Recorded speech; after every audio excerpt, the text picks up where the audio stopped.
102.7 Promise Radio Nyamina Aka.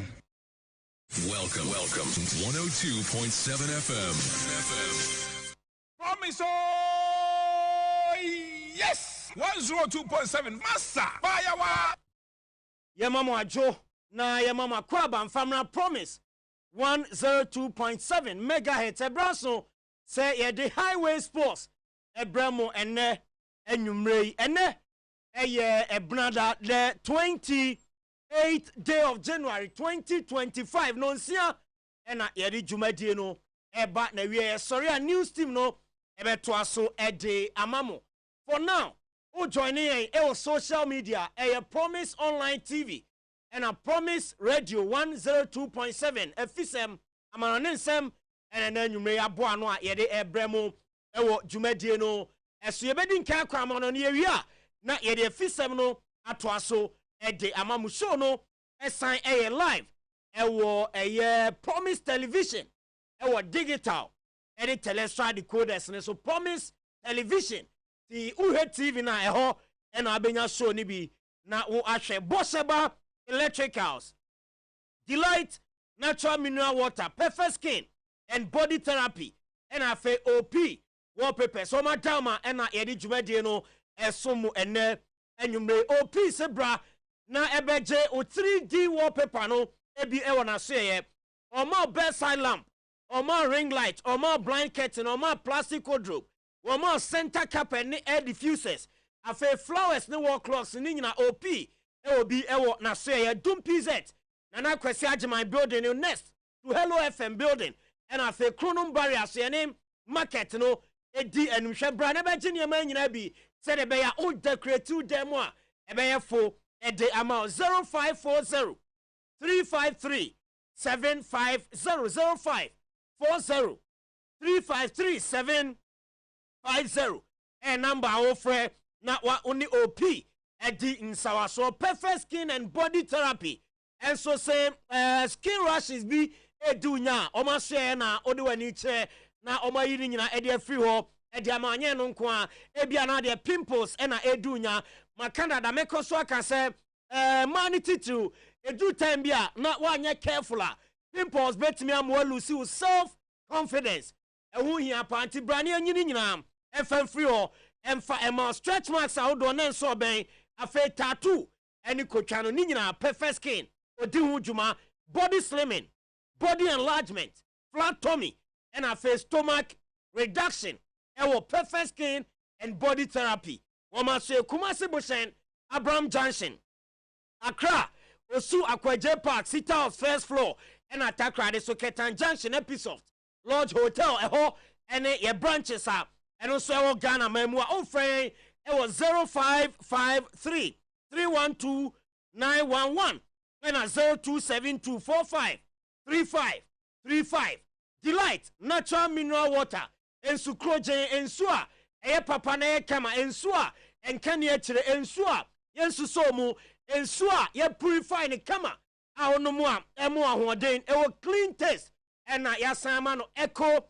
friendly packaging ye tani se nsuo eno ana yeso bia Eddie Dini Juma Antinu Temia, also make food Delight Natural Mineral Water, Eddie Ama Ruler Distillers, Company Limited, one more energy buyer 0244 08 5085 0244 08 5085 Delight in Sono, Eno, Ena Okwajibi, Delight Natural Mineral Water, not what just say live we did. Afe Bosheba Electricals, follow ye. Ewo Instagram, any TikTok at bosheba.electricals at bosheba.electricals. Ewo IG TikTok ne so na uni engine sawaso na product awo here bia efa lighting, efa air condition, efa fan, efa original certified cables. Energy commissioner ajatum ese edi dijuma ni nyina bosheba aso enkane ahodo nyina bosheba electricals. Ena oni edi enkomo you follow ya na ni edi enkomo na fe product bi a open no yet to me deliver the amount yet any say odi wani chem we aso ya dum PZ KJT market hwe ni mu a na fe anti attack for dynamo ube hu ye ewo ho prisons runabout Abronsaya Promise FM ni TV Oyepa FM ni TV wom no ba ha Bosheba Electricals ewa ha ofren a 03220 30838 and a 0536 095 966 and no any Bosheba Electricals your numbers and a mede atudano join your Facebook being Promise Online TV Promise Radio 102.7 show no air live our Promise Television no eso you be come on ne ansa na ye de fisem ato so e de amamo the boss player seated Mr. Eugene Adu Poku striker Oboy Jibo CEO of Petit Pele Consort boss good evening. So let's say nyame adom bibia okay, say bibia koso kama oh nyame adom okay, bibia okay, fine okay, bibia okay. fine na enra news no na maame for down kakra obey the day nyame na ema no aso na agye na no pay je number me no papa kasai oh okay ma edidi nkoma kama okay nti odi atudwa se hye bia abusua ne be bia no mo ede betu yenim na yeso ya baba be support kama ni nyina ye nua ye Dixon Pepra Kadna Dixon na if Dixon the free Fox FM okay Tom Kruger na the Dixon be share mensa abrane ye wo Angel FM right nti Dixon ebe kan na najman ho ewo na the late Amando wona na ehwe production edemaye anane so shembi na anane the defender anane the defender nti yemuvu ba Box FM nti ye ba boss no honey free call Kesben ye call Kesben there na emu atete kakra Dixon say yare in 20 minutes anko ze wotena boss kakra echi ne mo yeden na eba na ekọ ne se enura yankopon ato no sa ede afrɛ nti lo ye nyina nhye ho den yema abusuafo na yema abusua ne yakɔ yema abusua no so yakɔ okay nti ene so yeda foforo na yatena se ayede agodie mu nsɛm de ebre obibia wo hwɛ ye otie ye on Promise 102.7 Promise 102.7 yebesɔre so no nsia se de solo ede atu edwa no na nunsia bebepe na ya sori so na fe news at 6 ababa beto aso dwumadie na ekoso no solo na also wo contribution to the show a ubetime e de aba o Facebook one ye say Promise Online TV and Promise Radio 102.7 Promise Radio 102.7 and Promise Online TV yes. Okay eti ubetime the messages afa ho ye be kan e de ama sa so na betime audio na odi afa WhatsApp oye no audio na de afa WhatsApp number ne ye 0244 927576 0244 927576 also odi audio no efa ebebo ewo dwumadie no so ede amount eti munyina mo kan ho kopim se no nsia bebo aidi dwumadie no beba na wiye on Promise 102.7 dwumadie ni din highway sport Solomon Carter edie ewura no ne owie be fie na fi Clementino the darling boy eso ede nsem ewo fie aba beguo ede amaye na afi abadwafo so atena se na omabiebie nsem ni mu ede amaye eye awie wana se nwumre ewo eye dwumadie ni so solo nti die do die na eye se oboabo ahona de nsem ewo eye amanone ede eba kusie mpia wia nsu na de kusie apia wia ojam transe Kenya sine na de omonyom na amozomzi bibi besi obi pamo ana bibia boko wayera kwan debi na de ba ne sei na me bia am around de bia ya ma na me monitor ni me hu time aya na side he na awo say de djuma mu haso bua mo post production e bua a post production na ne room bay sure is it the suro no waduru o se bua me wo ho me wo sa boys ndom yom be yiwa ma wo enti men ko yiwa ma dance fo e bua me wo ho ne ade bua so ana me and na de You are Pamodo about the Oyade. Kaunya and number Maya. Obiam Pamo baby. So, okay, all right. What is I? Martin? Okay, or see be an answer. Oh, dear. And I do more light. There be a new light. You do more light. Okay. Ubi asun froze be jiske bia. Eskabe. Hey, say obed. Eskabe. And then the besi anyasi. Ye mo akwaba. Okay. So say afide makase ye bezi sanwom. Yeah. Aha ti highway sports nyoma bebre ne de eba. Na ekwa no na ye yiguo na ye yiguo. Say ye na edwoada, ebenada, ukuada, yawada ene fiada. Efi no nan ekopim no nsia. Na ye di dwumadi no aba na wiye. Ti say edwoada no soro uwie wa ma no nsem na. Yeah.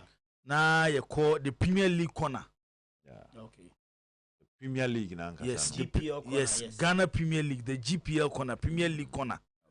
Nti eno no ye matches course over the weekend over the Ghana Premier League no.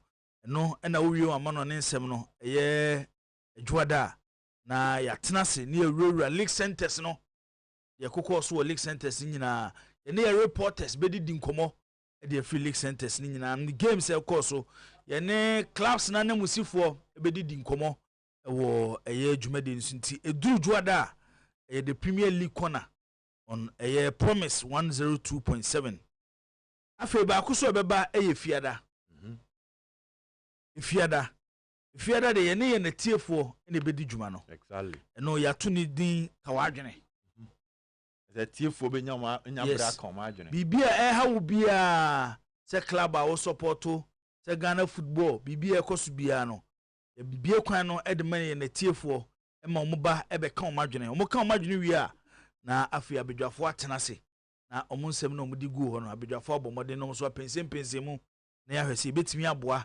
na enwoma hodo ha ye na tiefo no etimi eno omo aka abom na ye nyina no ya sovo afi bibia no susu no aye kama nti so de di kan aba no. Yes, edwoada na ye Premier League corner. Yes, Ghana GPL Premier corner. Yes, Ghana Premier League. Nra say no ke ye hwe kotoko hwe Hearts game no. Ye colleague center bia game bia ko bia. Bechemi shoes ho. Then eduana amako pando amfa. Nti ebe hwe ho no so. Samatex so boatna referee anje no. SMP na de buy. Okay. Nti na fiada so no. Fiada de na say dedicated the amati for. Yes. Kan wa adwen ba bia de be fa. Bia de be fa bia. Ba oba me ni atem. Oh yes. Ndi hia pa. Oba me ni atem. Hia pa. Ma me di obi atem. Oba oba kire wa oba kan wa adwen. Na ne fiefo ni nyina. Yes. Oba oba kan wa adwen. Nti de ha wo no. Na wa ba no aba be kan. Na omo wi a afa bedwafo asum. Omo nsem na omo di gu ho no. Na ya pensem mu. Nti solo the edi kan de aba no. Okay, all right. The aka for Branda ukwada na ya wada so ye yini kakra di go. Sa pepepe. Nti ni nyina so ye bebo moden e de abanti etiefo ne ahwefo enhye ne nso. Etiefo ne ahwefo enhye ne nso se eduru dwoada eye Ghana Premier League ho nkomo ne ye twe. Ewo eye dwumadie ni so. Ebe kwa ma no ne kakra ye wi a na Clementino de nsema efa league no ho e de abegu na afi abedwafo pensem mu se dem kan no ye be kokọ league centers ni nyina na afi area clubs ni mu na ye didi enkomo e wo ho na afi fiada e kan wadwene no e ye tiefo ne bre no maba be kan wadwene kama na afi yesu yahwe na yetimi e de yadwene soso afọmo nsem no ho ne aboa na Ghana football etimi etumponti se obed akwa babiem akwa babiem sem na e wa ha ne no ebe say sa na me ne eboafo hey na me ne eboafo onim sika po so ochina de obi anim de hu yan hwe nyame de nyame be kan ewo ba nim sika pe it's just the first step of it sika pe na china sika na kura eno ne de da kura se me sheda pe be 10 minutes bi ma na oni ahwefo ne atiefo di nkomo kwan fa so pesika onye sika ne so ye kwan fa be fa so akora sika no. You say first of all you need to know yourself. Yes, it's just the basis. It's a basis income and expenditure. Wabuana one wachechere amanfo mu because simple income expenditure. Said the no you always have nim sika pe say nim sika kora no me bom pa the amount say da achi bi no ni kura ne part nyankopon beboa wo na minima manyoku abeko ababi ade woni bechi bi omunya power na omoye finance minister for bome no credit wabomodi Ghana sika so amaye for bome unsechi din for bome because come man yo ma bebre waste of unsechi din me senchi nyedin. The issue is you need to know yourself. Dear, who say, oh yeah, so to our Cassania, and I'm to many more office one. Oh yeah, on better dear. On better dear. So long coming. Martin, a born again when I come in there. Young Busa say, Uber Bibiada and Miss no crania say it's about your effort towards the contribution of getting the money. If you want contribute towards the making of the money, you won't contribute, you won't enjoy the chopping of the money. There's a nipan one bow there. Yeah, so I saw will be chef or a first swap at the abba. Matthias, and now Obu also we need chef but one boy, but which means any situation of woman. That's all one. And you'll be a oh, yeah, the amount or the cost and your bar. You whom over the amount of the quack or send your bar, and no dear. Oh, but there's this card the auditor will be a and it's an your man, dear Bema, or your mass and Basa, dear. Make up and baho. No more can now, your mass and Basano. Mammy, who saw the investment. Maybe on Nami, make you. I know your mass and Basa now would send this and now to talk to them. Few cry. Men, they are not there and no pass many PMs say. Catch them say, Uber so project, say, at this one, a dear in the cement. So if you have sent me to phone with the videos, with the away, a dear way, and only who say the amount the amount the air Juma Pibiaba. And you were the Bama and alone. And when you're alone, and say, what about and you have woman now or investing. What I say, going in much nasem. And the enemy say for a good cause. Now, our dear no, the quackway master Mudia send you, and the master when you only be a chain. And so say a tree break. Why be that? Then so say a tree break. Why be a giant? Jibon Fasobia and say a caboca. To abo campaign. A canobo, Jibobo, you will learn the hard way. Nina so put to an end to it. Who jay ya bay? Quite me giant because men and then I'll be besame. I mean, who ya no? Invest you on Anna, me J. and never be brave. J. January Bremen so cry. Was it? Invest you on me, Judy. Yeah. So,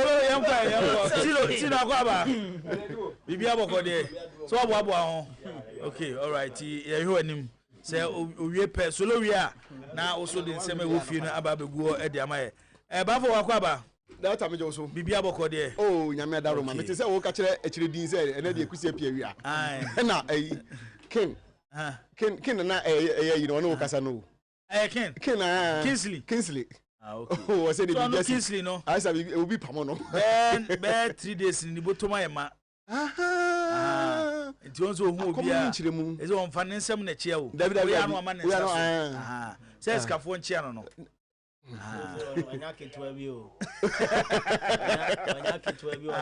Let's go. Now, some is on foot auto. This scafo no. Oh, Ben, person chair na. No man is so here. He said, "Oh, come sir. Oh, you should like this Benz. Kingsley. We hear it. I know what they say. Kingsley. Hey, what do you see? What say? What do you see? Who said black beer? I was searching with the nana. Oh, and I know the no. I'm the same level. I'm some bosso. I'm some bosso. Now, me you kumana upese to me. Solona, say no. Solo the end. Can you messy? I just say any sir. Solo the end. Say him pipe. Oh, him pipe. Na ti ase nam de nimpa bo na he ti se osu ye ko solo story no ba for entiase ni mo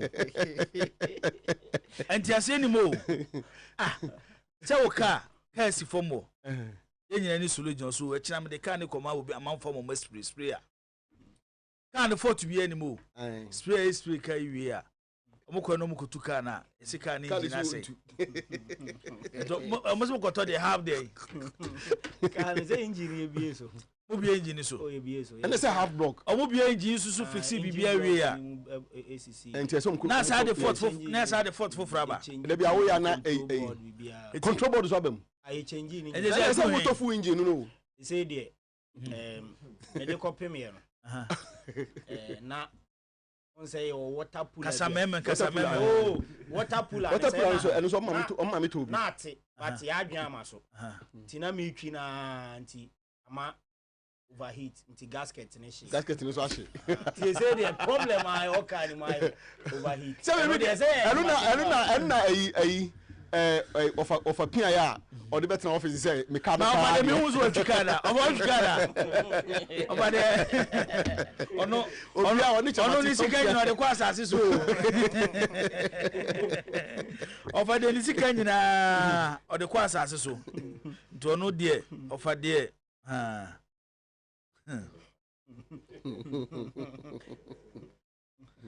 aga da say osijibu ka kire obet say wo de wo there was what there wo mama gada me hu wa ni enti na so esdo afro na yemfa emra esdo be wa pania ofre me na minimum de krontia ona so be na aka swag say no introduce swag na infinity bi kra na o show swag na on timi na me ka wo swag I don't think na aka na swag o mo ye me ni me na swag what no odi matem no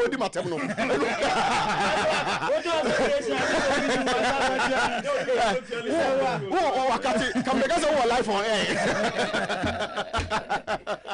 eno be da o kan no hey akwa nim ka dai ko kameka mi o bisro me fere no mi nua no ba me sa fere no esdo mate coach kwesi apia mate e wo was na say we me ka bi pa dia na ka me ka bi da eti solo boss bagu e yakoba na afi Clementino so ababe to aso yes fagu ho me ko fa esdo asem ma esdo na me ni din komo no busa mi ya mi VSS na me mi 2008 anu me wie polybe CCS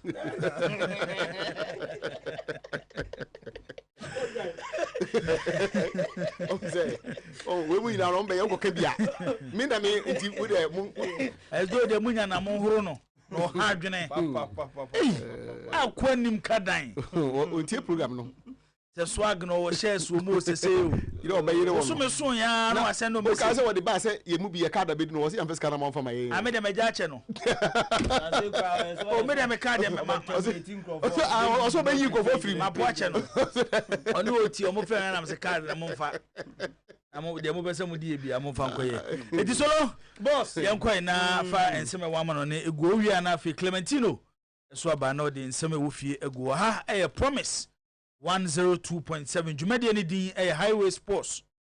If our messages ebra yebekan ede amount and our audio no say number na 0244927576 0244927576 bebo e Jumadi so ede amount agrada the child from the United Kingdom UK ho and agrada ewo na ho the almost started deportation no they don't know be America na oninkrata na wastate na obompaye ma no anze mi nipa ba ko me teste no na me say masa ohunso de na reply o de ma me meeting ka already so sa de asembe ba o so on de o safe pa no bongo fo bi din so mo na o se me we ho mo chira kwa obedo agrada se wodi skama ma eye sana nyankopon ye no agrada de no na le obedi so on first come over David no be mo han so ye be ma na osiso na odi scam ma ma de ho chirewa omfiu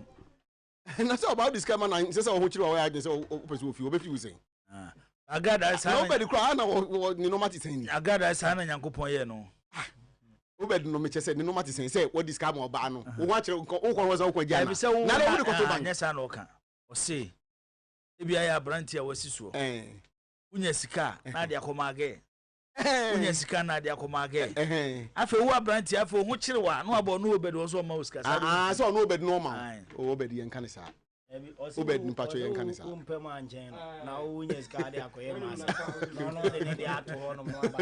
Na do no ya ompebi. Ana on de ontua. Because we jai dada. On do so jai dada. So yambo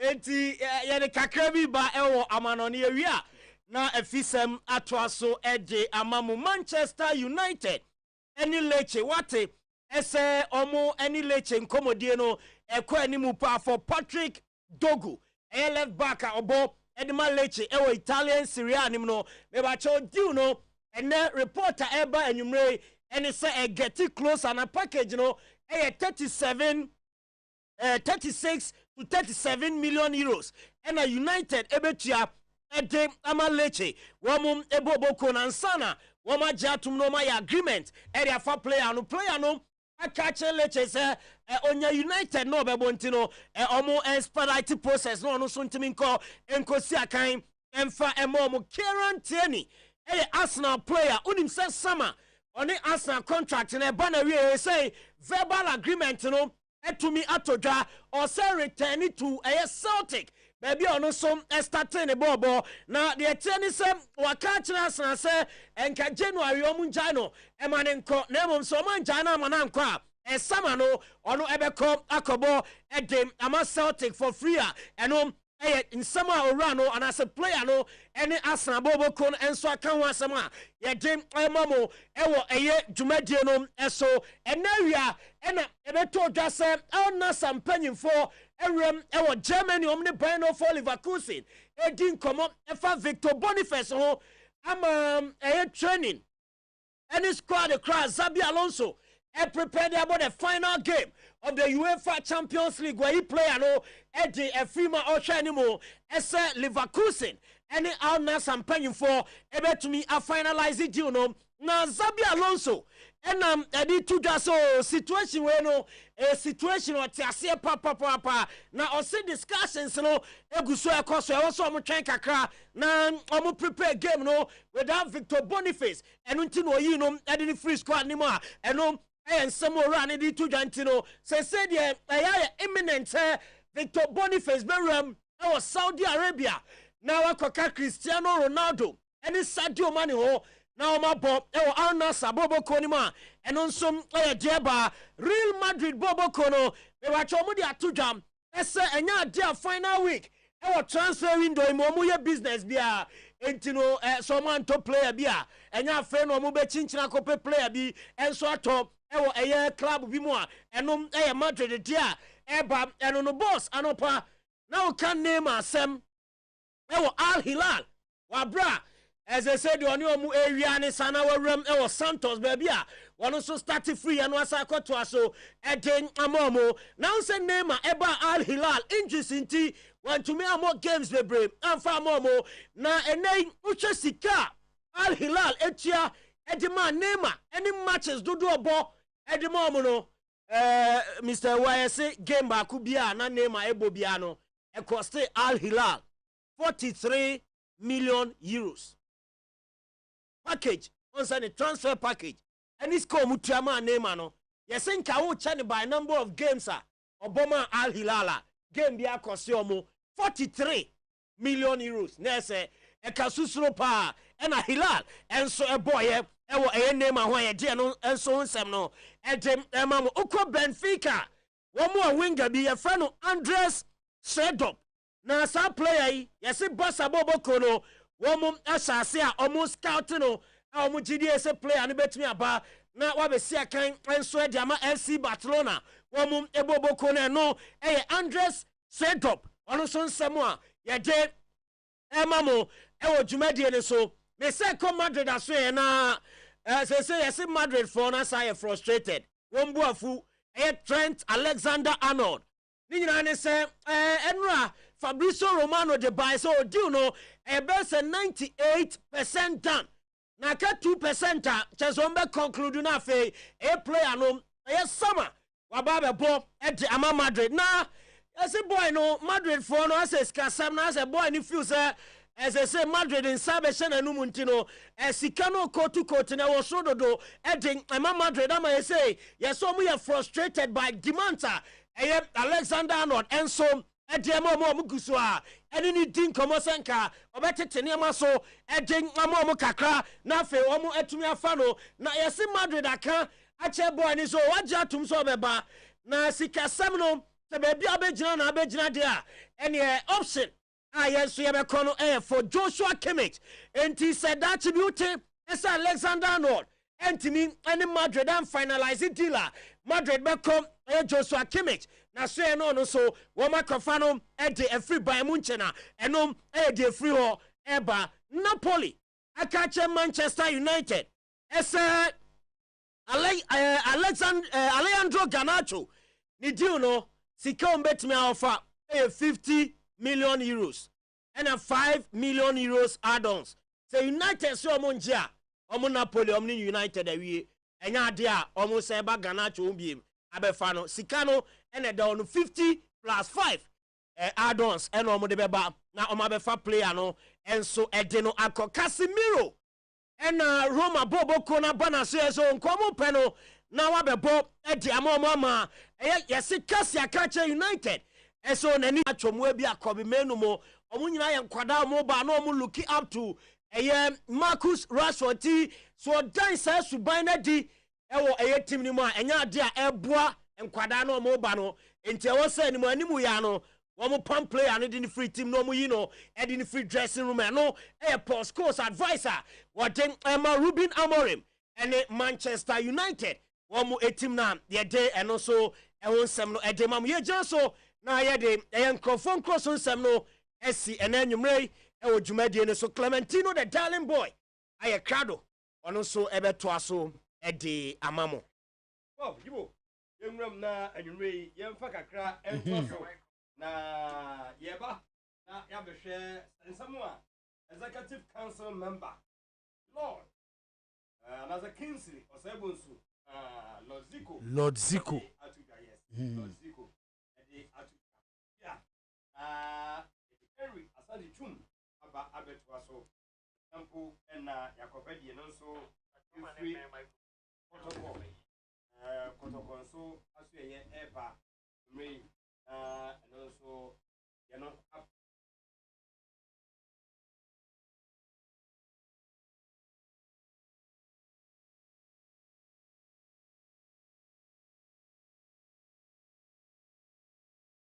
Ghana Football Association.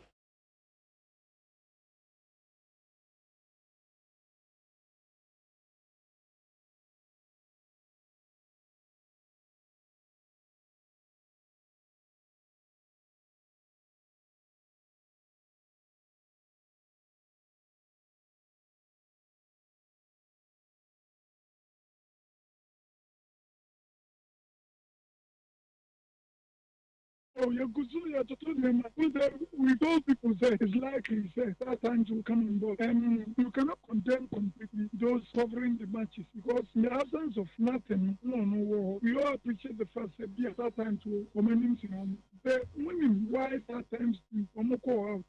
Just unfortunate. The AFA has tried very well to bring a sponsor. But we all know the economic situation in the country. Whoever wants to sponsor the league, will have to get the mileage and something in return. If the person is not getting that mileage or the needed funds in return, because the office and the product patronize it, then it will be difficult for the team to part away for that particular institution, part away with Mexica. And that accounts for the reason why they are not getting sponsored. Now, alcoholic beverages, most of them are fully prepared to come on board. There is law frequently or move from even advertising their products in relation to force. We tried in our own small way, say, I analyze it, and a co-president or a co-vice president or a former government. And a co-win man or my even cry at a certain stage, the president of Nana Akufo-Addo Kase, he was not even aware of that law and that he was going to take it up. He was still 30 years. Now, what is my imagination? Is the greatest sporting event in the world, the World Cup. It is being sponsored by Heineken, UEFA Champions League. It is sponsored by Guinness, Heineken, another alcoholic beverage. But I find it difficult to assess that. And quiet, you see, that particular law, to favor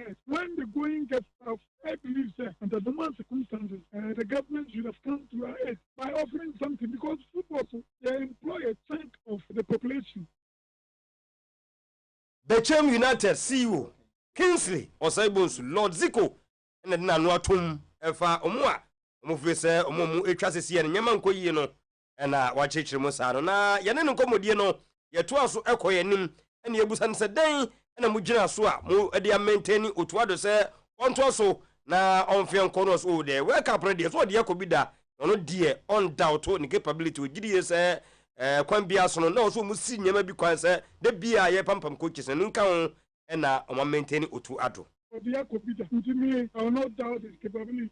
There must be a stop or a hold at a certain stage. The changing coaches, there's no yielding results. So do we continue to be changing coaches and be paying for compensation? The coach, not the Maya say, the target, you don't have to go in for a coach which will collect this much. No coach now, the coach, his salary should not be more than that. The coach, his salary should not be more than 50. And that's just not top-notch coaches that apply, pay 150 and then 250,000 a month.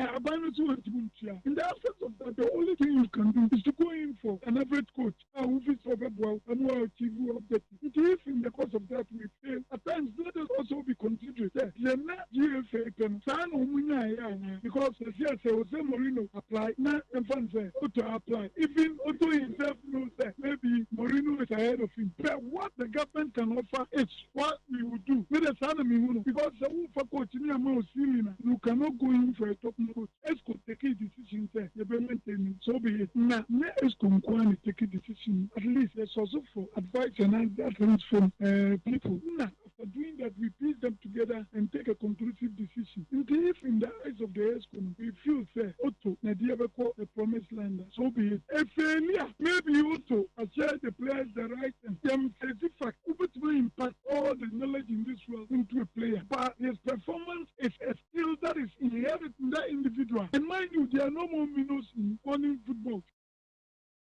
Kingsley Osaibonsu ne nkomodi a oni enya exclusive na wiei yatete ho ede akyerem no na asamkrona no na kasamafo ede Ghana Football Association Henry Asante Twum ede na no tun bie se anya bia na wiei ni bibia no otuado ede report baye na report ro de baye no ne behia se ombe analysis na omahwe nti challenges ede ya na bibebam nka ho na mama na to aso. Based on his report and some analysis that they made of the report, including challenges in the course of the qualifiers, and this cuts across different factors, And when he submitted his report, he made mention of a number of factors, varied factors, injuries, pre-game conditions, match fitness, even his own decisions. Sometimes some of these things played a major role in arriving at the results. But unfortunately, yes, I agree. Football is about results. Or every sporting discipline is about results. I mean, you can put up the best team in place, the best structures, make the best decisions. In the end, if you lose, you've lost. And nobody will compensate you for losing a football match. So I understand. I perfectly agree with the position of Ghanaians. Based on results, one can easily conclude that he shouldn't be there because it's been the situation over a period of time. But before his appointment, I think just after the council decided to give him the job, there was an announcement that in the course of this journey, there will be disappointments, there will be failures, there will be mixed results and what have you. But at the end of the day, they are willing and ready to stay with the plan and move with him a long haul, which is why they offered him a semi-long-term contract. So the council believes that it's about time they give him the necessary support in the World Cup qualifiers. Also look at the possibility of strengthening the backroom staff, helping him to reshuffle things a bit. And that is the position of the Executive Council. It's not only about results, but it's about the reasons he gave, the potential he has, the fact that it is possible that they can turn things around by beefing up the technical team, and all these factors were considered in arriving at that particular decision. He had first choice, second choice, third choice. It depends on the negotiation. If the first choice doesn't accept the offer, you move to the next choice until you get a backroom staff. So I can confidently say that yes, he made those choices. One time I saw Nadia Henry D to also cried, Mitiwe, and I was Henry. We so na also Tuado, and sent Tia Yamanko Yam from Ninano, was he Mubako, and so your players are Sabe, your ball was Yada, Bunano, Abamenda, now your board, Drada, no abakosi ada late arrivals no ka ho na ema ye pai ho a ye hunu yasno mu de mu ntem aso na mu ntie sa asem wi.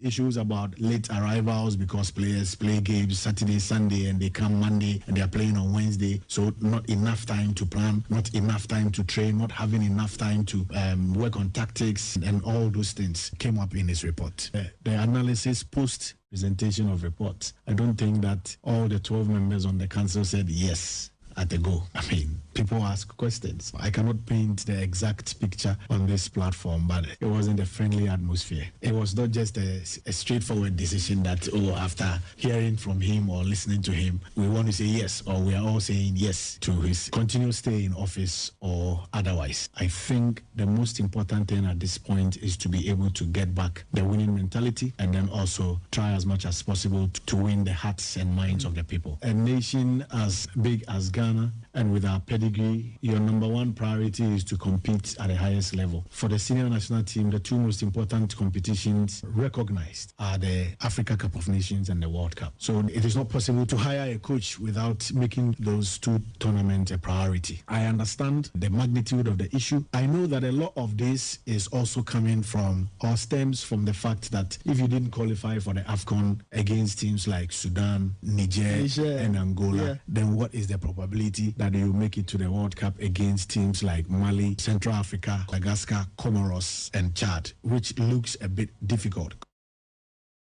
Angola, I'm the no more saying, no munya 2 years be the prepared, ya, no one be no be inteno, and fa, na and fa, Yibo, Yamawi and Kotoko, any and House of Folk, na unse IMC, abeso Jumadi mono, tax back where the moment, so Momo den na Kotoko, youth team no, and Yakono, Anya Biano, Momo den na fe umua. No mu push players no at the best senior team no mu na nkomodie de kan ekọ so ahyase no na nka ompeso mu eku register e coast na omohyase ebo coast na no mu se players no mfie no ebi ekọ nanim no ana nkomodie a mo ne IMC no enyaye no mo hu se hwe adwuma coach Abega, coach Moro na Joba goalkeeper trainer mu ebo no hono asoni nti from na coast no me no ekase de awie good news a eba na se mo ko register Kotoko youth team no Division 3 and Chakrano, Bowun said Division 3 Liga, Omo Ebono, Kotoko youth team no, Omonso Ejamua, Omo Ebo be away, and then a free Kotoko. As ye eba away,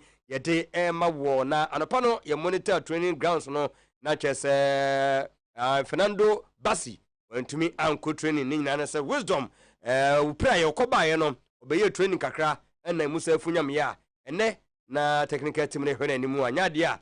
With me eba ye no ene no so efru eba yemfru no so na me no ekase yenko wie e wo House of Folk na nanu ye bekan ma basic so seto say enye prebia nemom so register ma House of Folk since want me emobo no wie na yen checks no edi dancers a groin injury and a player no etumi enya no ka ho na ma since House of Folk en bibia wie ye e wo second round ya na nkofo hwe animo se matches ba ku minu ayabo Obejamo no wentimi mo bi entino yegusu atwenem sana watwi supporters no ebenya seto say edia na chese eno so eyade yegusu eka ho asem na executive club for House of Folk and our promises say league no ebi eda no nyade a yeyi adwen afro so se agia enye ye yenso agia ebetuma yeye against Pando Heart of Lions a crucial game more form ntu ye player na se go a ehun say eyade a 1000 Ghana de chira etwen wo timi nyina so mobo modem na mutimi edi nkonomu di a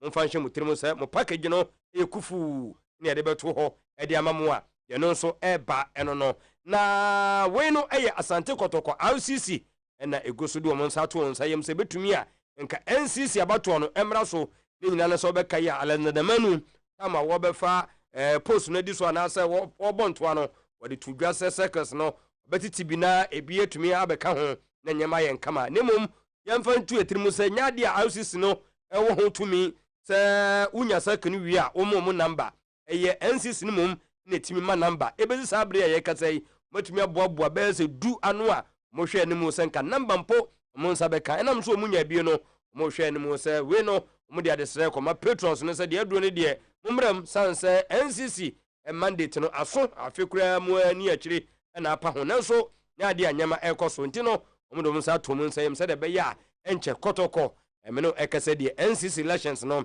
ebetumi abaso na dwuma mo nso gu so mu die no matumi enya numbers na mo nyina no aba on board yubo nyina so na anwumre yi on the highway sports yemfa ensem no ensiwa Promise yes 102.7 Massa Bayawa Promise Welcome to 102.7 FM. Okay, Promise 102.7 Highway Sports twaso bafowa ewa asaso na eyese Ubed ewa hanafi Alhassan Said Zakito so ewo eyefia ensem no ne ade agu no nti oso adwenkyere a wo no bafo obetimi de afa eye Facebook Promise Radio 102.7 on Facebook anase mubetimi aye audio na de aba number ne 0244927576 0244927576 Benjamin mamisha sem free way ensema Clementino de agu no ba bia pese ofa medase eneka da ye bie phone lines no there be enenka ho se no de eye fiada ene ye fiada nko ena ye ka wadwene no amafo se yemfa Monday nka ho usia na abol matches na wie Sundays no Monday ni Premier League corner nti no ye discuss Premier League no wi a na ka mbofo pese mo kan bie mo ka de se Ghana League se de be bie phone lines na me kan but Friday the yes was say and omo mu tie omo mu hweye no bibia do makoma so bia ensema ha omo say you team our support say you be team say the state of Ghana football okay bibia tese sports bia de wani je hu bia wo problem bi anafu say sports bia football badminton bia pesa ofa bia no nti ombetimi dia ba nti bia line to a no wabeka wadwene wo kan wadwene wi a na yekeka ni nyina boma na afi yeso ya tena se no mo nsem no mo digu no abomode ahwe na ye biebiem de wo hu bi kan no ya beka bi se bi o ha ye obi ho nimdia na asa adwenkyira na ase information bia na yeso dia eka ho to question kra no bi person obi bisa wo de obisa ye pe ho anu ye di ama no edem enko fi ada nko a edem pa boss danger producers no ese o ma check na set to say onya growing growing asemi be 2 weeks ago na me kan wa ha obeka last week abas ni e be tm ho kakra fine but the buy no time again I still insisted say set na onye ready to play nanu ya omo call Basake no information set was in the stands now on can starting lineup no meaning so bia obi ahwe house of lineup na say obi tima confirm say bia de make no me boa na say bia tisa omo ne Basake no there be no oni team sheet no team sheet no so me da say of course player be a player you come back to training no e bia wo process e do kum anopai Joe Gomez of Liverpool started training but based upon the kind of injury no ebu ono ma wo ba na wo ko gym ebu ono ma wo ba ye the ball na ice balloon no e de ma wo na wo ball nkakrakra enti ebeti me hu wo pitch ne so say wo ye training wo pitch ne so but now when you're ready for matches ebu okrampo etimi ma wo training matches and I say yeah training etimi ma yeah but actual matches now when you're ready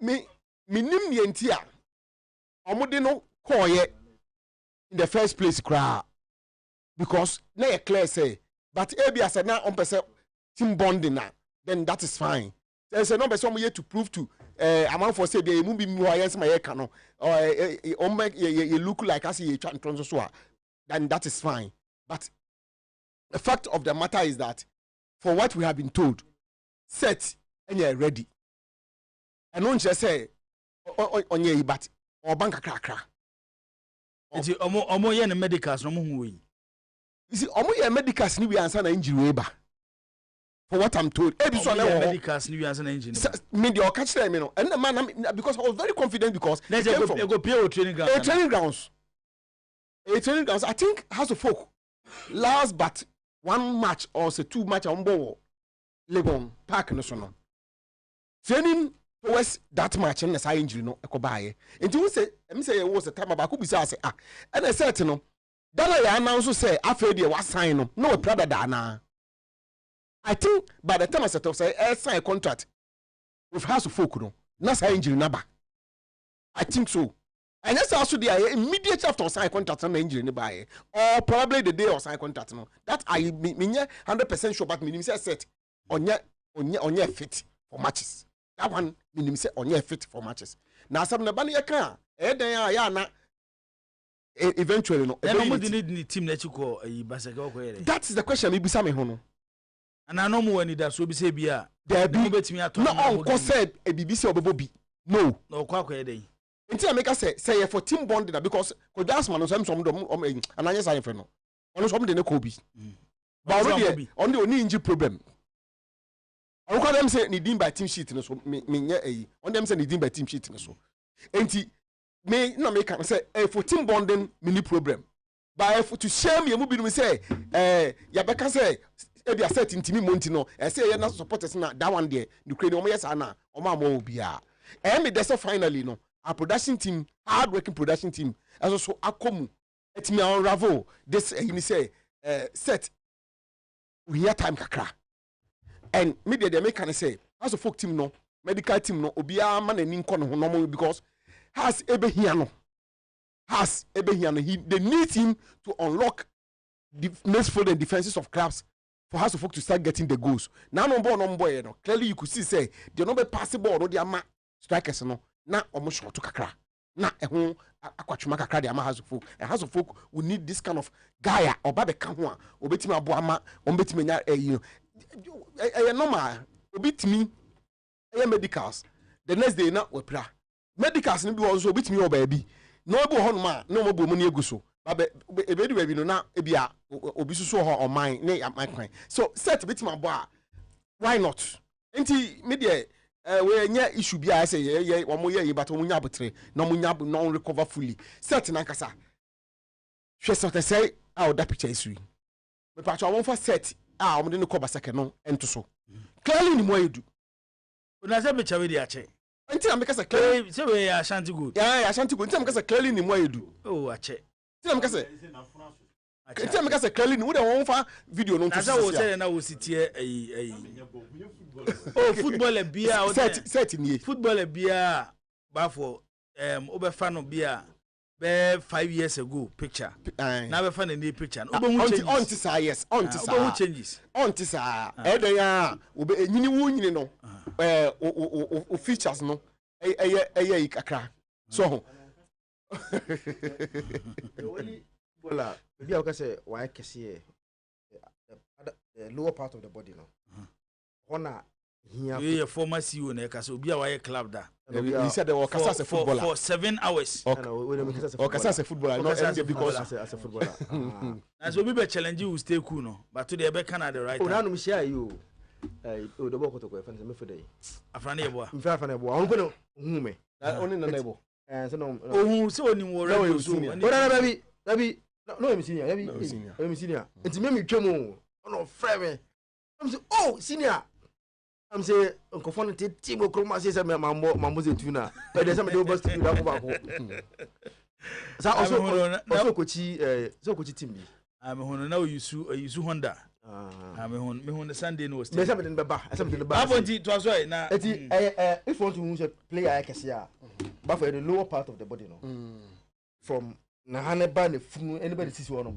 That is what you see but so be tina phone there. How the like the strength or your form like it won't affect his running, but where he will be affected near when you see said from the handband of the phone no. Me as a picture no. I can was all the bones say be I can see out to him say but the report I'm getting send okay no. And yet I didn't also acquire medical growing injury that even post American home pa it will prevent the team from signing him because going just 2-3 most actually 3 weeks are there. Say me can say 4 to 6 weeks. Be a chronic. We know I think say chronic nibia. I think say chronic nibia because we can say 4 to 6 weeks. E ma me be kan wa hanom. I think they need 4 to 6 weeks. Yeah, maybe can some I said to say to they need time, and as I make a make from the time I will deploy no. Anytime I'm back no. I think better. I think better 3 weeks square to quarter that. Oh. Maybe the business has a ball. So said to say sign how many years? I think 1.5 years. 2.5 years. Okay, yeah, 2.5 years. Therefore, my call next is way. I have bishop with him. Musukada na muyesa. Boss, danger. Kotoko move no youth side now on my register to play in the lower division, you know. Unsa has the end third division. Ombo bidada. Yeah. Has area so no money you know the ombo bidada. Nti at least omo bia obenya player back. Ombo greater class. Ombo bi ombo pa. Wana dombo to coach no. Dombo temu hwe man. I think sa Konongo Ronaldo no. Munim no. Oh, one more promote no. Smooth to be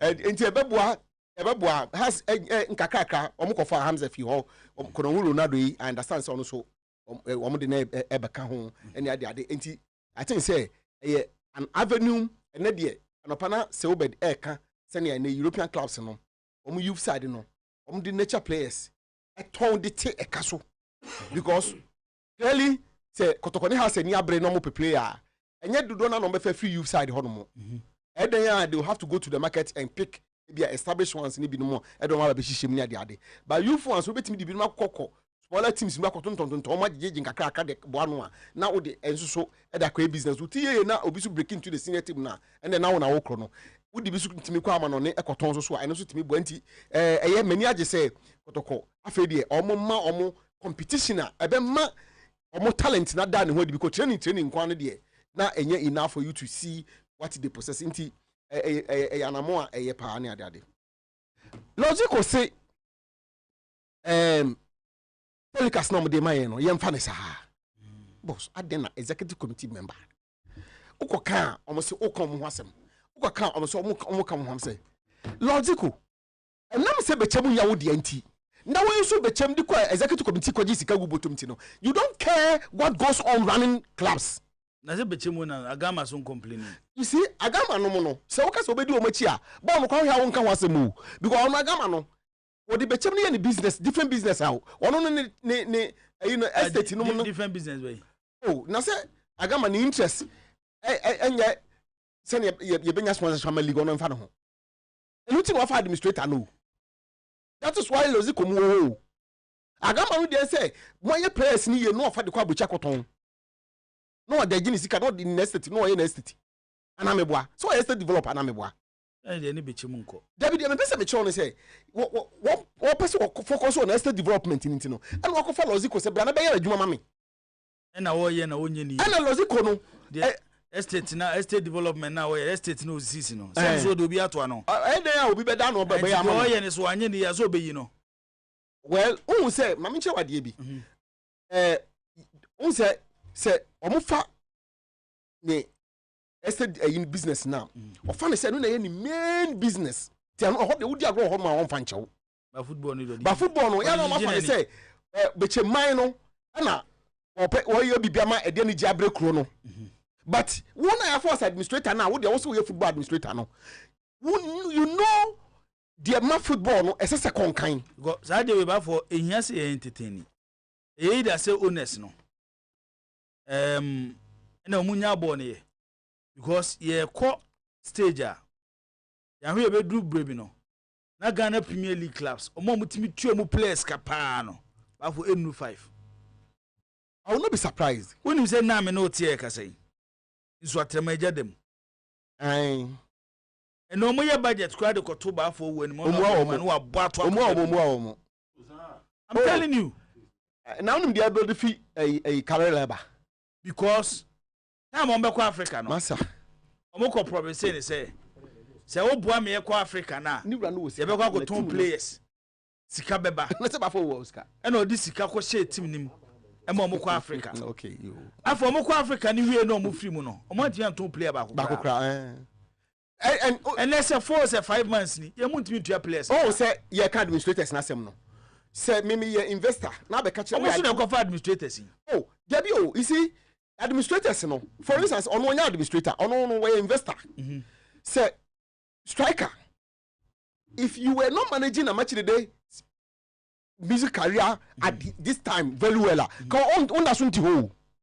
A match the one administrator, one administrator, who managing. Thank you, but you see, that is why obey you who say obey you Germany send all the time. That relationship will be there. And maybe point they said administrators no. They are investor no be fan administrators what my man. Obey any year management and pokona for who here. Than other things are we are not men who here woman because obi betina Nshatraman. It's a say Obama taking Nshatraman interest no. He was doing politics. Be played by Nshatraman yet do politics. E better than team na ye.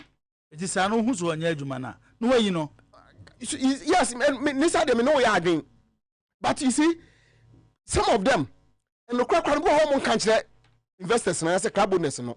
Enti ebeko ko do bia fo ben say na wodo say akwohye boase. I think say I agree with you. And nothing them nan say mu bi.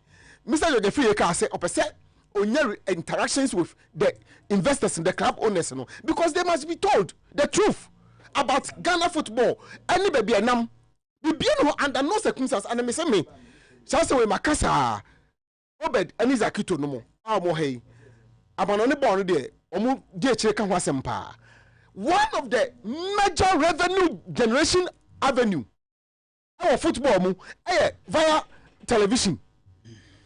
Key one of the major come on we dey no obi dey man enough for pay a TV right no e dey charge enough for and the class are paying money to benefit some other person. Sad way say yes administrator say oh come on ma omu ndi omo ya anya na say na odo sabeka is can run the start times for ba no ai start times enti the general secretary and the FA president almost had a fallout. Start times enti who person e ko yin some eba ibra me say start times enti because ubekaya even before you started season no the general secretary through some other people managed to get start times to accept to say they want to come back to the extent that I had discussions with one senior media person on the start times Juma and Okacha me say the FA or the start times or both of them were going to announce either a week the following week that we find second and Tuesday week or the other week be simono week and the Lamstrom who is in charge of Brandon and then head of communication head of communication strategy them say they will announce TV station so if you are we were all happy the next day now yes your mind TV stations by 6 some no be you raise a red flag people in the base usha dear woman me interest boss and how is the TV coverage benefiting the clubs monetary wise the side aspect of it and they say coverage is so poor that even anchor the other side of it which a baby project a league and also in some farmer as a coverage is so good that Kabetima project a league ama amanone any other part of the world who say oh Ghana league any na ebi kwa yankoti akire na ekwa say betim de ho abata ho either via sponsorship and now say players papa ho kwa na ye mu ye ne enkopa bi no kwa no eno so ma mini ekofisa kito say ono all harani dan ani yare ha adwen ya ani adro so board den enu akwa no se ne ye ne ya menim say weekend you he Ghana Premier League matches bia enu na mo ne yo ya no ese na me de do egumani sen evidence no the do no office ya me go me say e go pre no enyo ben na din sa wo ni o da bi wa so de ade wo so After the walk up, say yeah, me say me ko to ko attackers no amato no. Send the ombe be e na me ko tena TV ho. Ade bu bun ni sa na me force na me hwe saa me say e wie ye e na makoto duru no. Me ko makoto duru. The me na it's so sad to hear an ESCO member who has a foundation responsibility to see to it say your team your game no your promoting here am I generating revenue and you see the only the money here which is an insult to or bit is Lozico when he was going to vote for Kate Lozico when Bechem when go to abano Bechem ni bene go to abano Nyeziko Ojina Bechem name when Lozico was going to vote for Kate that's a catcher they say and normal Ojina so adi ama onuzi ko onto ba no se obema gro no ehwo aye de anija abam no wi a odi gina so adi apesika di ama wo mo 5 years down the line the crowds are getting more poorer wo la ziko busumi so no akwana agama etua woka you not bringing money from anywhere including the nkani de esese ke da hodo mo say sponsorship na wonti bi nkopa bia for the club no as a CEO and as a general manager whatever title or cra the say your clubs ni nyina bom as a one unit as say a team told the generate revenue di ba so and also you have failed to do that what happened to obosun so na akwaji pay otu anu nti onu ankasa ni conscience are interesting say he's robbing the man Loziko ni conscience in can't say enam sa agama enim agrom nti no obu no there's something that thing tells him no obu no because I am a nimu and I am bukata sa no kwakwe no kwani baby bo watch no nya bote hwe nya bote Loziko aka say boss a insult to the integrity of omo Ghana League no go to the Ghana Football Association omo brand and marketing my good friend Jamel Jamel no global media alliance here only F hono. Is it not working? On head of marketing. Head of marketing. Where are they pa? And Loziko say they are not able to sell the Ghana League because moto alcohol. Yes, advertise we are Jesus Christ of Nazareth. How can anybody say this? Say alcoholic beverages no want to sponsor the league, but your mom advertise we anti. How many times we are? Yes, you are credible.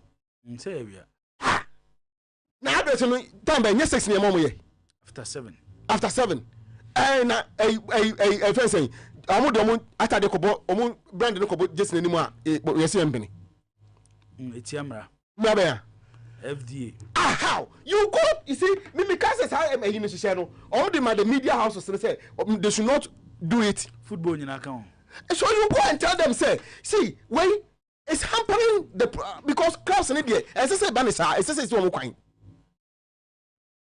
as I say so kwan enti tamana ABC for sponsor Ghana Premier League no and am go for Instagram ABC now sponsor Ghana League no and am go for Instagram am bonsa now I get you go for Instagram no because you had to TV so I say you had to TV suntia they are not making a good statement or a good case for the league. I know you ask for what can I say? What say Ghana? Yeah, Nisika, yeah, the for coach, you bet channel 150 200. Ain't you know, Mambisa 50. I know only a becofa until the sell attend it is a cofa otoado, which is Mambisa. And ESCO member. Yeah, the 2 years was some coach Ghana ya name. Na boy any kopa coach. We see any sika. Yeah, the abanu you ready so obetua more than mumu 50 na mokoye no. Abanu so obetua 50. For Christ's sake. Ababe the tua English national team coach ka. Eya efe no. Owo unjoy. Owo genetics ka as senko onu de ma asem ne ya no. Senka efe no na genetics ka no komu tua ka. Ka they will appreciate it. Only problem about buy money, but because I need a crowd around the beach, so they don't care. That is what Loziko is telling us. And you know, yeah, Membisa coach Ani Akofa. Ti Membisa sa, yeah, the side is Membisa, Membisa. You never also know. Na fe bam, na asama to yen. Boss, me hurry. 2 minutes. Asante Chum, my brother. Well, I see. Otuado senka performance in kwadia. Ka esco for ni ati asen kom jitum say ye yinadi. Me pacho was Otuado employed to become the preacher. Professor Kito. Otuado mo fa ne say, o me jira keje tia ne adum ne ayi pampa so no me o me kanyam sam nkyere obi. He came to coach the club to get us results. Te do di ka ho. Na mu Otuado onya ade na wo magitum say results no nye no. De ma wo pray so say Otuado nto so nya adwuma ne say Otuado di nchechemu ba ne nchechemu ba ko ne say players ne ya wo medu ntem. Boss asana mo anta na. He say to tum say Otuado be ka kire wo mu say de ntia ya ntima ko for AFCON no players na amantem. Pacho Nigeria from players on ba 3 months ansa na ye kobo. Sudan for na no mboy no on players ba 3 months ansa na no mbobo. I say tactics there. O ma jatum say Otuado onya de. Nemum players no omo mantem. Gentia players Otuado omo jare te ho nyina say oba be cheche omo te say ya na players ni mantem. Na is Henderson to tune in the Esco no. I can't check on for say enti Otuado to asu after the players no on baba 1 month to matches ana. Baby I ha me ye ba ko pe. Say Otuado say tactics. Ana o man ka tactics. Tactics to na me ka say o man ka say jitum say tactics in there. Omo so Otuado no kwa kan no. Omo ma ajitum say tactics kwa onya de. Players na late. Omo man tem late arrival. No kan dey bim. Ozaka ba ko bi kan ho. Na o he sa nyoma ya Henry Bobo so ya. Pacho. Emu den na ya assistant coaches ne fort. Anti say pama assistant coaches. Bafo. The assistant coaches. The assistant coaches fort to say. Say the assistant coaches no. Don't pencil mo. Don't pencil. Omo na ama players na mantem. Ye fair players na e so omo ko che omo ba na omo kontem. Eti Otuado free player na. Na tactics no Otuado no nya ade no don't pencil so tactics so nya ade. Ba efe omo ya onwa sebo. Sa lo ka. Me hu bi da o. Na me nti bi da. Say oman bi akọ competition bi. Na anwom omo koe na anye ya. Yes, head coach in the one tana, but assistant coach is in the omo. Omo no mamwa no. O say ebu ho do mo a akan fo mpani fo say untibi no ma wo se me kashire nye. But ba we no omo TS kashire na ye to atwe. Omo TS. No ma de be so. You enough respect them omo. But sometimes decisions omo take be kashire ye Ghana for. Na na se bia quiet say de. Ba fo say ye nim nyansa. Na sesa akwere se o san mo ka kire you say enoma na so no enoma no de ka emu de ka mu nyedu e ka hye na nya ntina mo ntimi so no ma no na no ma na mu do emu nyedu a wo de ka hye ye de pipa we mi de ka hye ye de Zakito mami ntie we abane sa Jibo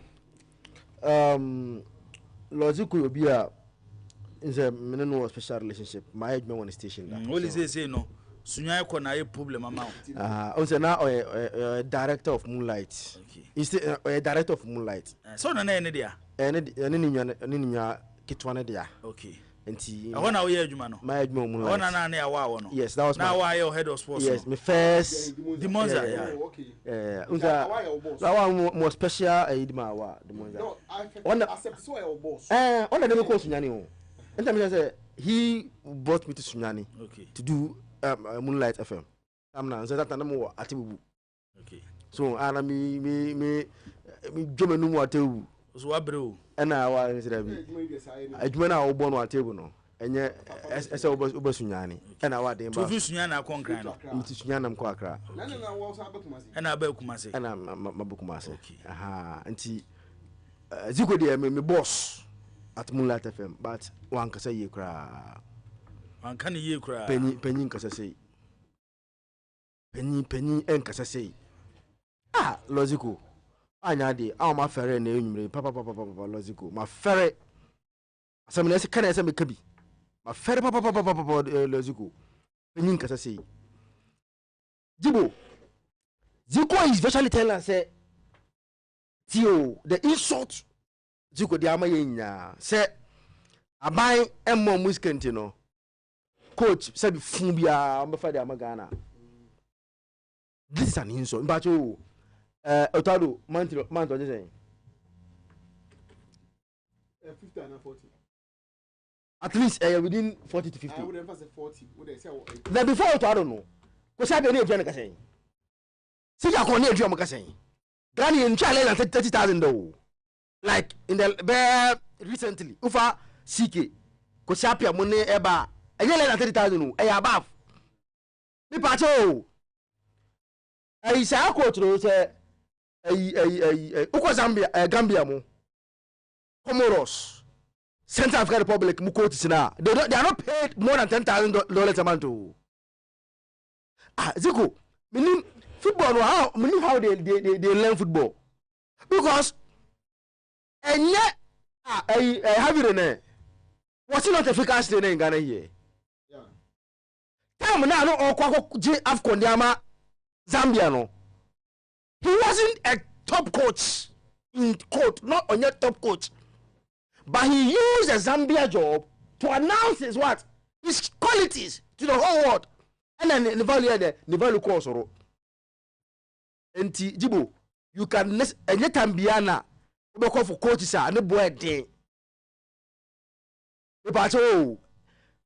And then about Chelsea, Enzo Maresca. I'm actually on coaching that no assistant to Pep Guardiola. I don't call a coach at Leicester. Then he qualified them. And on your opportunity, no.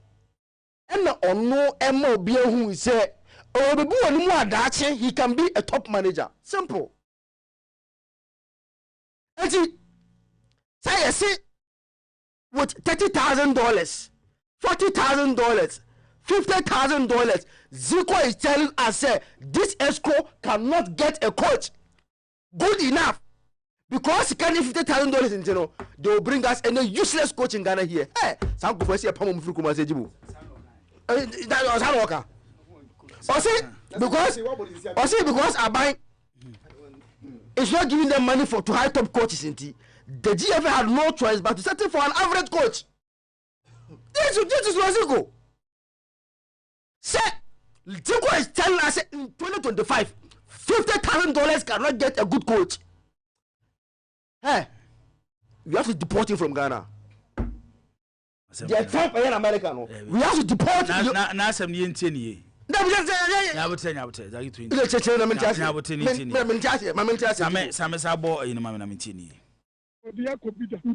will not doubt his capability. Nah, there must be a stop or a hold at a certain stage. The changing coaches, there's no yielding results. So do we continue to be changing coaches and be paying for compensations? The coach, not say, the Maya say, the target, you don't have to go in for a coach which will collect this much. We won't coach now, the coach, his salary should not be more than that. The coach, his salary should not be more than 50. And that's just not top not coaches that apply. Who pay 150 and then 250,000 a month. In the absence of that, the only thing you can do is to go in for an average coach who fits over well and who will achieve your objective. If in the course of that we fail, at times let us also be considerate. You're not GFA pen. Promise. Welcome to 102.7 FM. Oh, you are. Zach, oh, you are. Me tell you Canada, me de me tini. You said they can arrange between. Saturday, yentra. Okay. It is a upe coacher. It's a upe coacher. Sa sikana ye twa to no. Say bia from 30,000 to 50,000.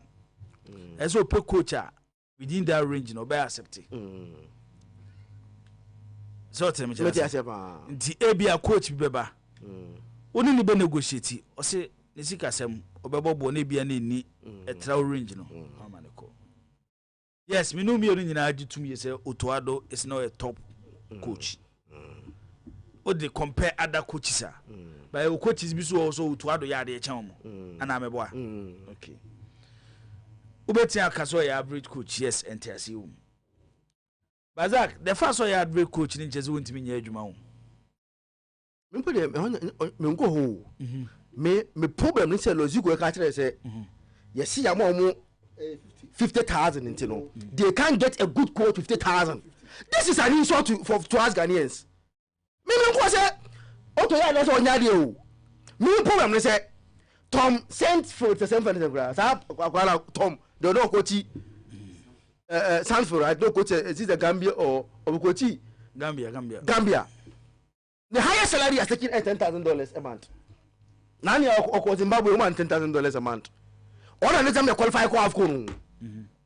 Go to South Africa Republic. Their coach is not taking more than $20,000 a month.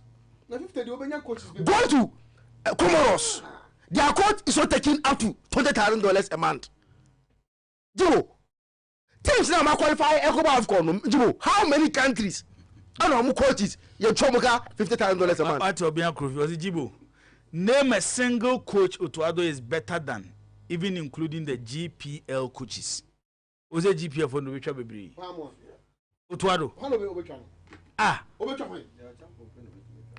to me, your champion. Your champion, yes, no. Your champion, yes, okay. Oh, Jai. Otuado, the Ghana qualify for World Cup. They are Ghana qualify for World Cup. Now, Ghana situation, the woman no my no. What the man fence saying? Coach Opel, now American qualify. Now there's a qualification, and then Nigeria no boy, any a boy, any other North African country can qualify. I open what you say. Ah, na say so who say in Nigeria, there's so who say in city. As my Lord carry serious. Say on mine is able to call $50,000. And Omu is say $50,000 is so to understand that Omu to be a good coach. Ah, Jibu. You are young and upcoming coaches who are ready to work. On your platform, no, but on the platform now. I don't be the demo to do. On my way. Yeah, demo to on the name be better than Manona on to me. Me no, and some more Kenya Zakito, baby, I'm so average on average. Eh, Omun Church, Momo de Maye, Utuado reporter, or the Coma Efino. Yeah. Or say tactics. Tactics. We a coach Juma. National team there, Okos Roba form. Say tournament kwan Yakoba players elite. Because omu no mum free baby fako. Na eba. Eti untimi ka say players nyina mrape. National team bia ni wo asase so omu players nyina ko kampe. Na later because some mo ye tickets ni dey ama players na.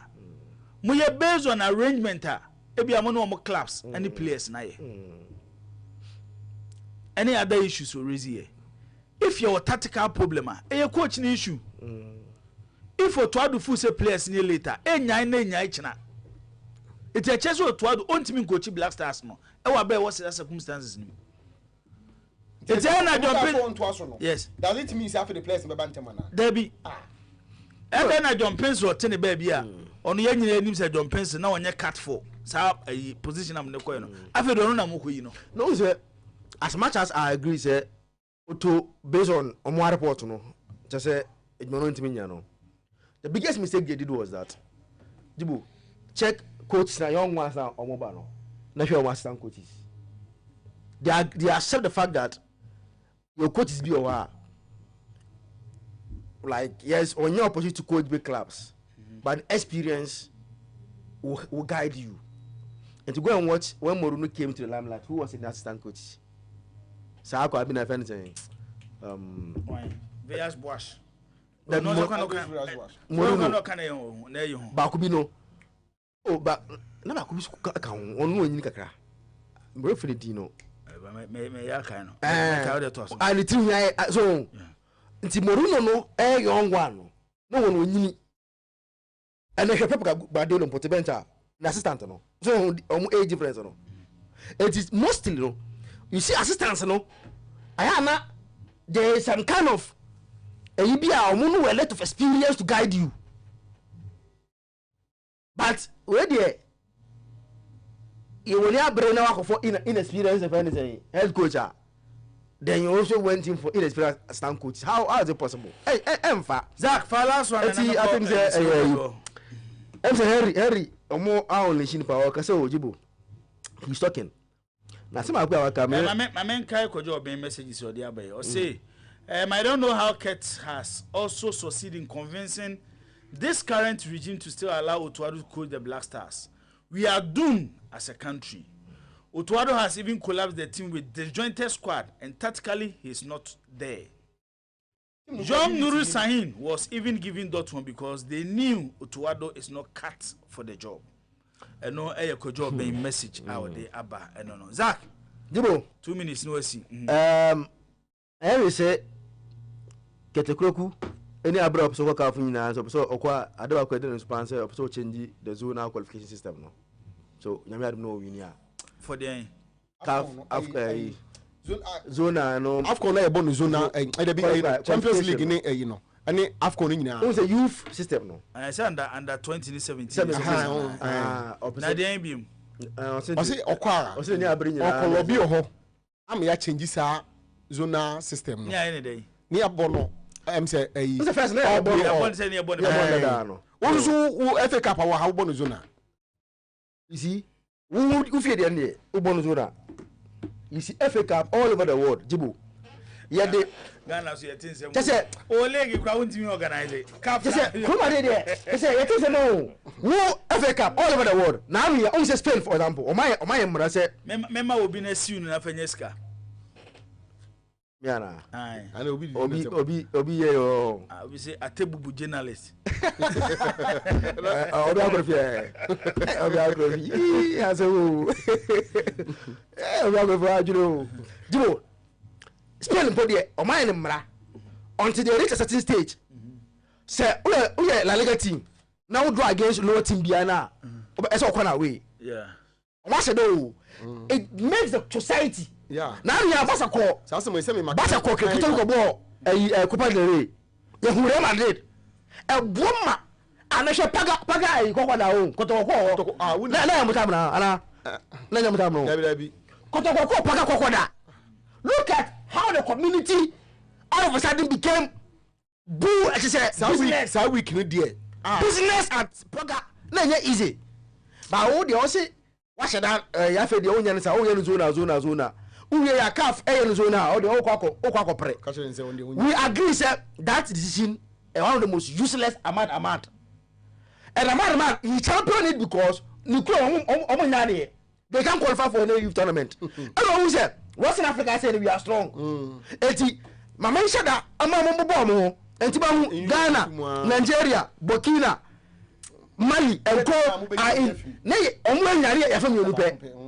Na dia kan nya ngofrim na man chrome phone air qualify that time ko say that was at careful the time me kai get and say but then ko say that was more even powerful than Amara in terms of those who are ruling CAF. Yeah, but he was able to convince some of them to mu okay ati menim where this me trust me kwere makwa this promises and this na but ket hwere ye ofie de yi say obed amemra also oh Jibo on say achiri yan cheti for na duru ba bia future finance minister in fact that man yam near head your way anim aye now a party there national obia kofi na na eche party awo nationalist obia kofi say at the end the we wani ma say nyehu ye gain moment first na ebi awo ba bia wo kai party awo na ehu no they say asesa the obenso obenso obed ndc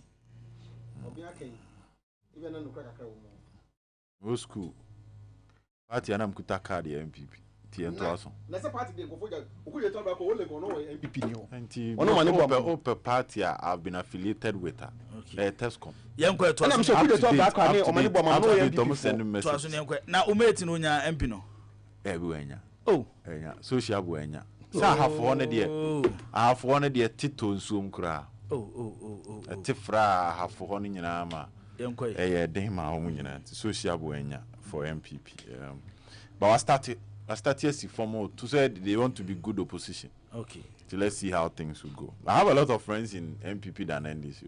Okay. It doesn't matter. Nti yentoaso da nyankopon be hu be am to koye nana obeda na di a kire mo kasa besesa we fight for the nation. Enya ya you say be kwa enya 2024 election You fight for the nation. Onya de be two ya de be bo. We dey to aso. Zach asem no kan ha matena se unse mabie Henry asem na to ha tactics late arrival injuries. Maybe to why and I'm still asking myself say why is it that nipa bi ma ibua omo society no mo from just to defend obi onya ade? Because the omo ye ni nyina an attempt to defend ade within themselves omo say enye. Decision on matic no. So atem come na I say ade a wa wonim say enye but wadwuma say eso would defend into who defend it. Into tie defense na it makes them nipa na o kasa no ema bua ni nidi a wo manipa no eyira because asem no ka na nya asem e so o ka jibo ba to what them would asa would to you so na ye de nyansa tare ho a na ya kwa se nipa na o ka asem ni mom no asa ono ni nyansa ne na eni ho but ono de ka ni nyansa no but he's been forced to defend adia enya ntino ya me hu se sebe wonye on tana ensem no ya kwaye because tie the lost the cocaine we tie the Henry kan it all points to one thing: get rid of the man. Wa faili. So the best thing on me I can say nipa na faili but we still want to stick with him. But also omo can see sudia because so kanwa e make sense obi a faili na wo sama na tanawa, especially when over two obi a he was better than this but we classify no as failure. Besia Pia Ekoduru qualified from the group. He qualified Ghana to the AFCON. Played in the group and qualified. And no free one penalties. Okay, Kalaba Kuban Mono. Yes, I know you failure under this same administration. And say no, so obe defend it. I can't see to any pana failure, but I want to stay with him. Then people ask you, this failure of not qualifying. And kayamna we amna donko kwesi apia den they no heya but we donko san they qualify both qualify from our group. Ya pomo critiquing because he qualified us. You see an ugly qualification but he qualified us. Played and did not qualify from the group ya pamono. And to check all the scenarios describing Sika Kono as Matramakwe, Milo as the new Sobolo. Now they were to even Sika Kono to adu in one nature say some go fooling in aye by a chomuguye. Until any attempt to defend this makes you look like Sabe. I say there's this movie called Peaky Blinders. Now one of the characters whom or quote be or say we all sell our soul, we are all horse, but everybody have a different part of the body or tongue. They say nyina ya tonton ye ho ba obi a ne body obi ton sebe ne japade na kusuo kuma obi ton na adwene obi ton ni nipadua ene dema. I think I agree with you. What you say? So we are all horse but it depends on the part but baby a ton obi a baby o ton ni nipadua no. So what you say? It's clear say who defend this idea so what ton adwene. Wa adwene na wo decide say what ton because if you are really being honest, so the the whole situation surrounding our lack of qualification to the AFCON, it calls for a radical approach, getting rid of everybody involved. The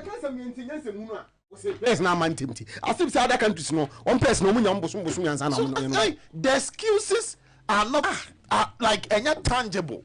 And to was then we plan the cancer the same way. Because there's a lot of respect here, Oma Lord Zikon. As someone can, Yaman a bony media Oma number from. And so far, there's been nobody within the FA structure which may defend it because there's no defense for it. So, quote catcher said the first reason I went to qualify a tactical. But so tactical and one a wedgman. And your coach, tactical and your way. Jibo blasters ba training ma ko hebira. Coach is a dear chino. Coach is a deep blasters backroom staff na chino. And your coach is ketwo. What me see we a performance analyst, we a game analyst, we a position analyst, we a match analyst. About physical instructors Yebo we ni abo waiting. So the question again is, if you lead such a group, there's nothing like lack of resources for this particular person. Blasters are many lacking resources. Even when AFCON qualify, a drew stage, na CAF betimami akobon home away from home, I see a being see that. Sudan will go through that process. They played all their matches home away from home, but Ghana echoed to every extent to make sure to have that home advantage. Still, Sudan near the ball draw. There is no excuse. Sudan born matches in our way. Home nim Kromo Sudan Kromo or man Bobby. Yeah, the do dear thing. Yes, Cape Coast. Yes, Accra. A painting soon in Aman Kofoko and Cape Coast or no Pabo in our green. Just because you perceive about Bonoa to have the home advantage. Yeah, when you number went to be unqualified. Also to all. And people are defending this. Now your peja could do level say you see cano the ebenye. Ah, now you're penny near the what to kuano. Men amatiku me said this is what my money can do. But at least qualification idea and the list of the targets. I must so to qualified Ghana. I have qualified and a refi. When Kwesi appear free World Cup 2014 by. About first match, who's here Pamono? Oko say 3-2 and I said they will question to me yet. Then assistant Imbasua Kunedu qualified Ghana to the 2015 AFCON. And then at December, I appointed Avram Grant or Diokodi second. It's a qualification, Dejibo. I get Juma Mo be like Yehu Ghana ha. Coach, in recent times, I see qualification and a headache. And in this group, Jibo, in this group, Sudan in both ye, Niger in both ye. Na Sudan no krobo ofie no kra na ejina sen. Niger no obo no fie kra ejina sen. As compared to Ghana. Home, ye win match. Home, coach. Otoado antime win one match home. Asem na say, on say nipa refi asem. Nti asem ha nipa na ase ye refi asem ha na ase ye refi. Ye tena kuma asem Angola be share. Ghana ni Niger bobo. Ye fa ne say Angola de oyade. Ye tena ha Sudan. Kwesi apia ne be ball 0-0 ha say. Ghana ni Niger. Na Ghana ni Niger ya say go na coach TSC Park so celebrate. Ya tika na ye 1-1. Boss Niger no. Ya ne sika koma o so mo ne be bombe hye yu. Ya Niger ne ye dom ko Togo no. Yeah, we make sure we lobby at CAF for CAF to give Niger venue to Togo. Yeah, you could to a bribe, making sure say Niger match and crime upon Togo. Niger no. Niger no. Okobo Togo no. Yes, any part I support Niger no. I'm watching Sudan. Na Sudan ba any about those who are best Niger no. Ah, danger. Okobo Togo no. Otimi she Sudan. We no be share. Onu tio.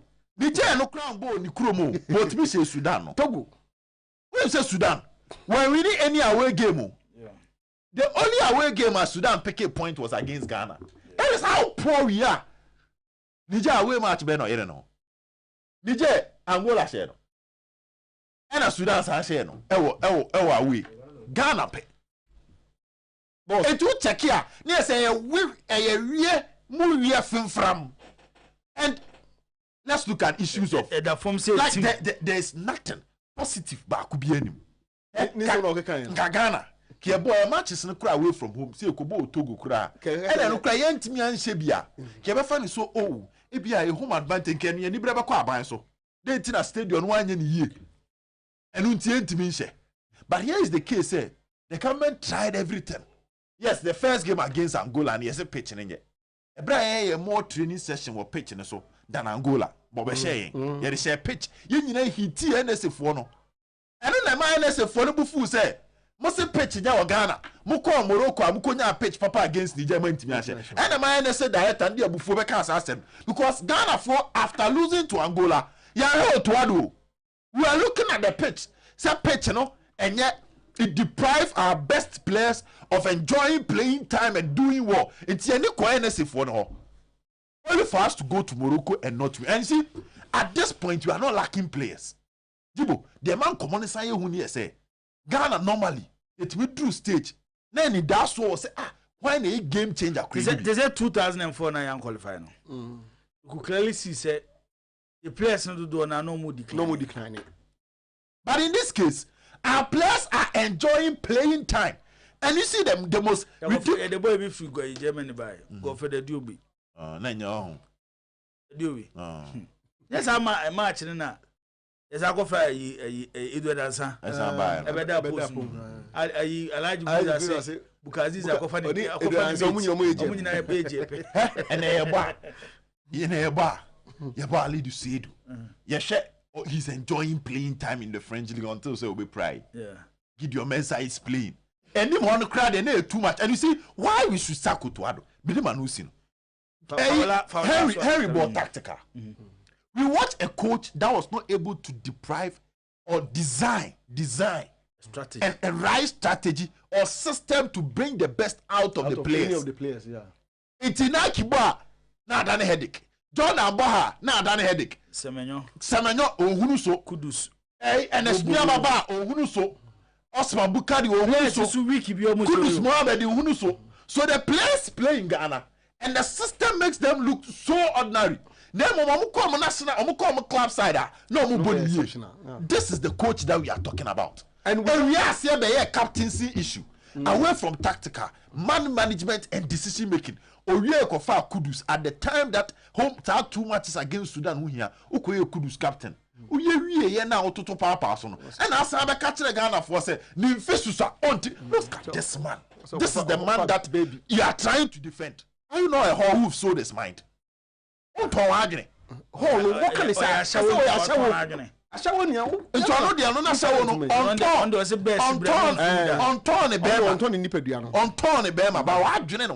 If you try to defend this, respectable people are losing their respect because of this. Just a minute on Wednesday. Before the next day, Gaka elections no. Need a hoko to Makotoko. I have to check. Only Akutu. And Nida Kuna Koto Nakoto. Okay. Send it. I couldn't be Betwako. Minim. Oh. Wouldn't be Nida Kubetwako. Minim that. Nida could also be in Betwako. Oh, me. That's all Moko never told me when it comes to this. Okay, into the end. And I has one tomorrow. Has a Fiane Johnny. Obed. Oh, television right. Kitweb. Ah, yeah, bad line as one. Na easy.